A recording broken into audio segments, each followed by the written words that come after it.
Steve and I are getting ready to replace the windshield wipers in a 2020 GMC Sierra Denali.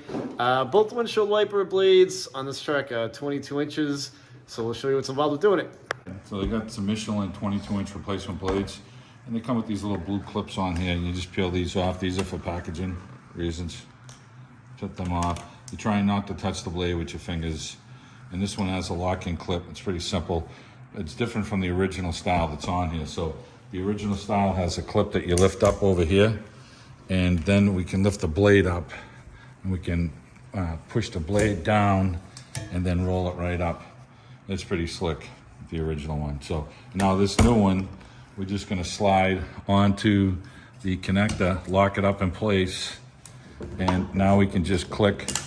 You hear the two clicks? As long as the blade doesn't move back and forth, that's what you're worried about. So you want to make sure it's locked in so it doesn't come flying off on you.